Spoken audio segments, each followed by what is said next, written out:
दोस्तों, हम सब भारतीय किसी एक पार्टी से ताल्लुक रख सकते हैं, किसी एक पार्टी के नेता को बहुत पसंद कर सकते हैं, किसी पार्टी की विचारधारा को बहुत अपोज कर सकते हैं, लेकिन हम में से कोई भी भारतीय कभी नहीं चाहेगा कि कोई भी कदम ऐसा उठाया जाए जिससे हमारी एकता, हमारे देश की अखंडता पर कुठाराघात हो या हमारी एकता को नुकसान पहुंचे, क्योंकि ये देश एक रहेगा तो ही सेफ रहेगा। ये बात तो स्वयं हमारे मोदी जी कहते हैं। लेकिन क्या इस सरकार के एक फैसले से राष्ट्रीय सुरक्षा का खतरा मंडराने लगा है? क्या वाकई में एक ऐसा कदम ये सरकार कहीं अपने राजनीतिक नफे नुकसान के लिए ना उठा ले, जिस पर देश की एकता पर जिसको लेकर सवाल उठने लगे, इस पर अब एक चर्चा शुरू हो गई है। दोस्तों, बहुत संभव है कि जिस मुद्दे पर मैं आज बात करने वाली हूँ वो मुद्दा आप अलग अलग यूट्यूब चैनल्स में देख चुके हों। दोस्तों, ये मुद्दा है परिसीमन यानी कि डिलिमिटेशन का। इस पर राजनीतिक विश्लेषक और देश के जाने माने राजनीतिक पंडित, आप इन्हें कह सकते हैं, योगेंद्र यादव ने बेबाकी से इंडियन एक्सप्रेस में एक लंबा चौड़ा आर्टिकल लिखा है। उसके मुख्य बिंदु तो साथ में आपको बताऊंगी, और ये भी बताऊंगी कि ये मुद्दा हर एक भारतीय के लिए आसान भाषा में समझना क्यों जरूरी है। कहीं ऐसा ना हो दोस्तों कि एक पार्टी की हमेशा सत्ता में रहने की महत्वाकांक्षा देश पर भारी पड़ जाए। दोस्तों, ये जो पूरा का पूरा मामला है, ये मामला शुरू हुआ है तमिलनाडु से। तमिलनाडु के मुख्यमंत्री एम.के. स्टालिन ने 22 तारीख को एक बहुत ही महत्वपूर्ण बैठक बुलाई है। 22 मार्च को उन्होंने 7 राज्यों के अलग अलग मुख्यमंत्रियों को बुलाया है। इन राज्यों में दोस्तों केरल शामिल है, आंध्र प्रदेश, तेलंगाना, कर्नाटक, पश्चिम बंगाल, ओडिशा।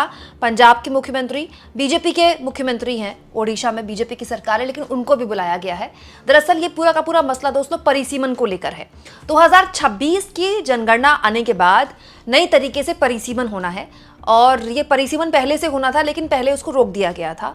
परिसीमन यानी कि अलग अलग राज्यों में जनसंख्या के हिसाब से लोकसभा की सीटें बढ़ाई जा सकती हैं।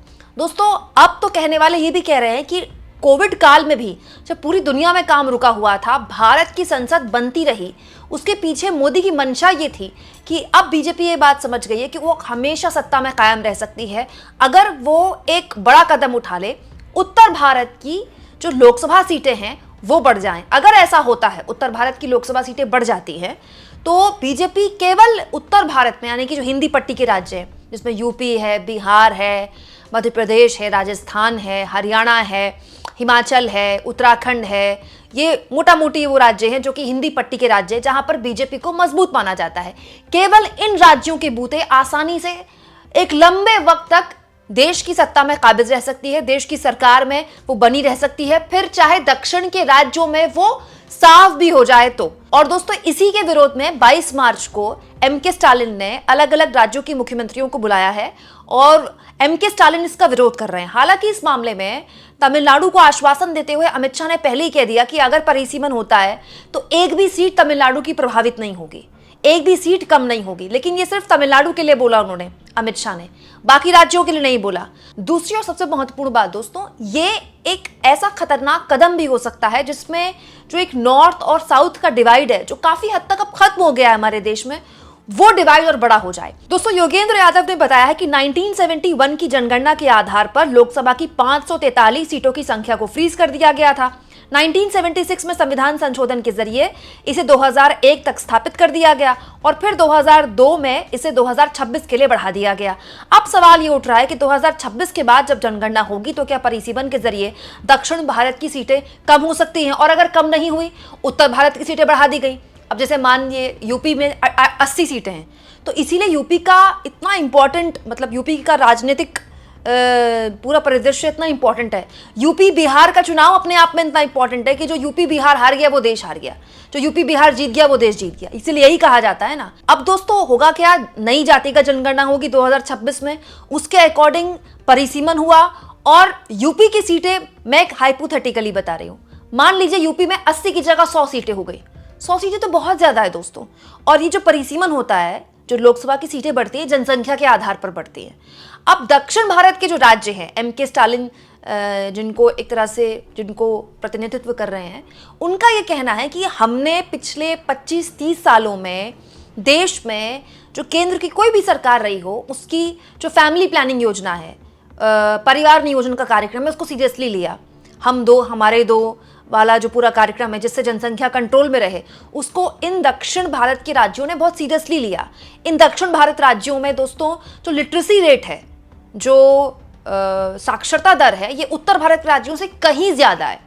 यही वजह है कि यहाँ कॉरपोरेट भी ज्यादा है। दक्षिण भारत इतना टैक्स देता है जिसकी वजह से उत्तर भारत के राज्य पलते हैं। क्यों? क्योंकि वहां रोजगार बहुत ज्यादा है। क्यों? क्योंकि वहां की सरकारों ने केंद्र की योजनाओं को जमीन पर सफलता से लागू किया, परिवार नियोजन पर कार्यक्रम किया, वहां की शिक्षा पर जोर दिया, स्वास्थ्य पर जोर दिया। इसी वजह से दोस्तों भारत में भी बड़ी तादाद में जो यूपी बिहार के लोग हैं बड़े स्तर पर पलायन करने के लिए, मजदूरी का काम करने के लिए दक्षिण भारत के राज्यों में जाते हैं, क्योंकि वहां काम ज्यादा है। लेकिन दोस्तों जहां दक्षिण भारत के राज्य इन दशकों में अपने समाज पर काम कर रहे थे, लोगों के रोजगार पर काम कर रहे थे, परिवार नियोजन पर काम कर रहे थे, जनसंख्या नियंत्रण पर काम कर रहे थे, उत्तर भारत के राज्यों की सरकारों ने इसको बिल्कुल अनदेखा किया, जनसंख्या लगातार बढ़ाते रहे। अब क्या है दोस्तों, दक्षिण भारत के राज्यों का आसान भाषा में अगर बताऊं तो ये कहना है कि टैक्स सबसे ज्यादा हम देते हैं, हमारे टैक्स से उत्तर भारत के राज्य पलते हैं।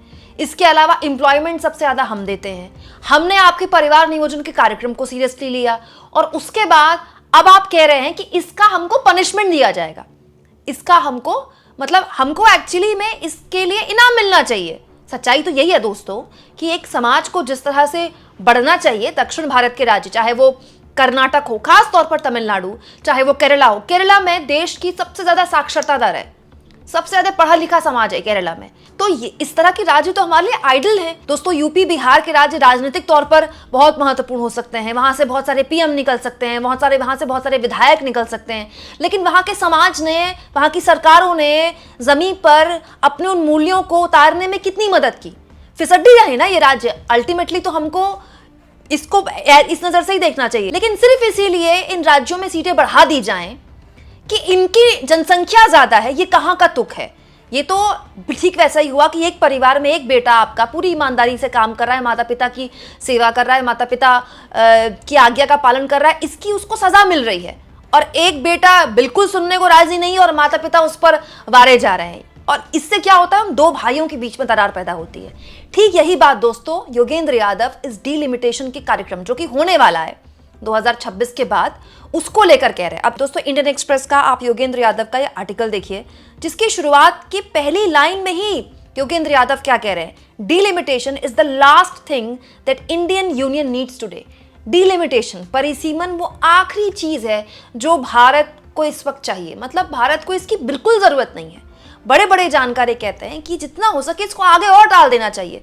इनफैक्ट मैं तो ये मानती हूँ दोस्तों कि आगे टालकर उत्तर भारत के राज्यों को वक्त देना चाहिए कि हम आपको और वक्त दे रहे हैं, आप परिवार नियोजन के कार्यक्रम को सीरियसली लीजिए, आप जनसंख्या अपनी नियंत्रण में लाइए, आप समाज में साक्षरता दर बढ़ाइए। और ये एक तरह से सबक भी होगा कि जो उत्तर भारत के राज्य हैं वो दक्षिण भारत के राज्य से सीखे कि हमने कहाँ कमी छोड़ दी। इसके लिए केवल लोग जिम्मेदार नहीं है दोस्तों, इसके लिए यहाँ की पॉलिटिक्स बहुत हद तक जिम्मेदार रही। ऐसा नहीं कि जाति की पॉलिटिक्स केवल उत्तर भारत में भी होती है, दक्षिण भारत में भी बहुत तगड़े लेवल पर होती है जाति की पॉलिटिक्स। लेकिन एक बेसिक इंफ्रास्ट्रक्चर जो दक्षिण भारत की राज्य की सरकारें और वहां के लोगों ने अपने लिए स्थापित किया, उसमें उत्तर भारत के लोग चूके हैं। लेकिन इसका उनको फायदा कैसे मिले दोस्तों? इससे क्या होगा, साउथ और जो नॉर्थ का डिवाइड है बहुत बड़ा हो जाएगा। दोस्तों अपने इसी आर्टिकल में योगेंद्र यादव मिलन वैष्णव और जेमी हिडसन के एक प्रोजेक्शन को यहाँ पर लिख रहे हैं। ये उनका प्रोजेक्शन है, उनके आर्टिकल को हवाला देके हुए मैं कह रही हूँ। 2026 के सिनेरियो को लेकर ये प्रोजेक्शन दे रहे हैं मिलन वैष्णव और जेमी हिडसन कि अगर इसी सिनेरियो में लोकसभा की सीटें बढ़ती हैं तो साउथ की किन किन सीटों को नुकसान होगा। केरला की सीटें 8 कम हो जाएंगी, तमिलनाडु की सीटें 8 कम हो जाएंगी, इसके अलावा आंध्र प्रदेश और तेलंगाना की सीटें दोनों मिलाकर 8 सीटें कम हो जाएंगी, कर्नाटक की 2 सीटें कम हो जाएंगी, इसके अलावा पश्चिम बंगाल की 4 सीटें कम हो सकती हैं, ओडिशा की 3 सीटें कम हो सकती हैं और पंजाब की 1 सीट कम हो सकती है, हिमाचल और उत्तराखंड की 1-1 सीट कम हो सकती है। दोस्तों हिमाचल और उत्तराखंड, मैं उत्तराखंड की बात करूं, मैं खुद उत्तराखंड से आती हूँ और इतने बड़े स्तर पर वहाँ सरकारी घालमेल होता है, बड़े बड़े भ्रष्टाचार के मामले आ जाते हैं, सरकारें बदल जाएं लेकिन अवैध खनन का मामला वहाँ कभी नहीं रुकता। मतलब उत्तराखंड एक जीती जागती मिसाल है कि कैसे एक पहाड़ी राज्य को बिल्कुल काम नहीं करना चाहिए। वहाँ हाल के दशकों में इतना अवैध खनन हुआ है जिसकी वजह से वहाँ के पहाड़ कमजोर हो गए। क्यों? क्योंकि कोई सुनने वाला नहीं है। लोकसभा की सीटें कम है और ये प्रोजेक्शन कह रहा है कि उत्तराखंड की 1 सीट और कम हो सकती है। तो आप सोचिए जहां ऑलरेडी प्रतिनिधित्व कम है वहां इस प्रोजेक्शन के जरिए उत्तराखंड की सीट और कम हो सकती है। और फायदा किसको हो सकता है दोस्तों? उत्तर प्रदेश की 11 सीटें बढ़ सकती हैं, बिहार की 10 सीटें बढ़ सकती हैं, राजस्थान की 6 सीटें और मध्य प्रदेश की 4 सीटें। मतलब इस आर्टिकल के हिसाब से जो हिंदी हार्टलैंड है ये 543 सीटों में 226 सीटों पे पहले ही अपना प्रतिनिधित्व करता है और अब ये ऑलरेडी उससे ज्यादा हो जाएगा। ये कितना बड़ा अत्याचार है दोस्तों इस आर्टिकल के अलावा एक इंटरव्यू में भी बात की योगेंद्र यादव ने इस मामले में, जिसमें वो कहते हैं दक्षिण भारत में एक और असंतोष उभर रहा है कि टैक्स प्रणाली को लेकर दक्षिण भारतीय राज्य ज्यादा टैक्स देते हैं लेकिन केंद्र से मिलने वाले फंड का बड़ा हिस्सा उत्तर भारतीय राज्यों को चला जाता है। अगर राजनीतिक शक्ति संतुलन भी उत्तर भारत की तरफ झुक गया तो यह असंतोष और बढ़ सकता है। ये बात बिल्कुल सही है दोस्तों, जो बात योगेंद्र यादव बोल रहे हैं। हालांकि इसको इस तरह से भी लिया जा सकता है कि अगर दक्षिण भारत के राज्य टैक्स दे रहे हैं तो ये भारत सरकार के खाते में जा रहा है ना, भारत सरकार की तिजोरी में जा रहा है, फिर भारत सरकार सबको बांटती है। तो देश को जब देश के परिदृश्य से देखेंगे तो दक्षिण का राज्य हो या उत्तर का राज्य हो, राज्य तो सब सेम है, लेकिन सेम सिर्फ कहने के लिए थोड़ी होता है। दक्षिण भारत के राज्य ऑलरेडी इस बात पर सवाल उठा रहे हैं कि भाई हम टैक्स ज्यादा दे रहे हैं और उसका जितना प्रपोर्शन हमको मिलना चाहिए आप उतना प्रपोर्शन हमको देते नहीं है। उत्तर भारत के राज्यों को हमारा टैक्स का पैसा बांट दिया जाता है। अब आप हमारा राजनीतिक जो कद है वो भी कम कर रहे हैं। दोस्तों यही वजह है कि देखिए अचानक से 2-2.5 साल में 1 नेशन 1 इलेक्शन को लेकर भी कितनी जल्दबाजी की गई। तुरंत एक कमेटी बना दी गई पूर्व राष्ट्रपति रामनाथ कोविंद की अध्यक्षता में, उन्होंने अपनी रिपोर्ट भी सबमिट कर दी और उसको लेकर बड़ी बड़ी बातें भी कह दी गई, वो संसद में पेश भी कर दी गई। तो ये बताता है कि इस सरकार के दिमाग में कुछ चल रहा है। वो चाहती है कि कोई ऐसा प्लान सामने रख दिया जाए जिससे कि बीजेपी हमेशा सत्ता में रहे और इसके जरिए अगर डिलिमिटेशन हो जाती है तो 1 नेशन 1 इलेक्शन के जरिए वो पूरे देश में एक साथ चुनाव भी करवा देगी और डिलिमिटेशन भी हो जाएगी। लेकिन कई बार कई फैसले किसी एक पार्टी को फायदा पहुंचा सकते हैं लेकिन देश को नुकसान पहुंचा सकते हैं।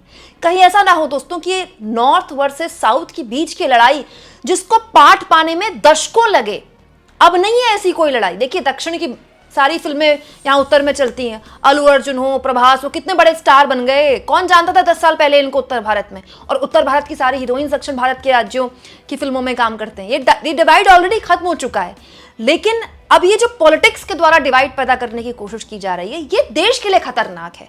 कभी भी देश के किसी राज्य या देश के एक हिस्से में वो असंतोष नहीं पनपना चाहिए कि क्योंकि हमने अच्छा किया इसका नुकसान हमको भुगतना पड़ रहा है। आपको इस मुद्दे पर क्या कहना है दोस्तों, कमेंट बॉक्स में जरूर लिखें और जितना हो सके चैनल को शेयर करें, सब्सक्राइब करें और थैंक्स और ज्वाइन के ऑप्शन से अगर आप चाहें तो कुछ आर्थिक मदद भी चैनल की जरूर करें।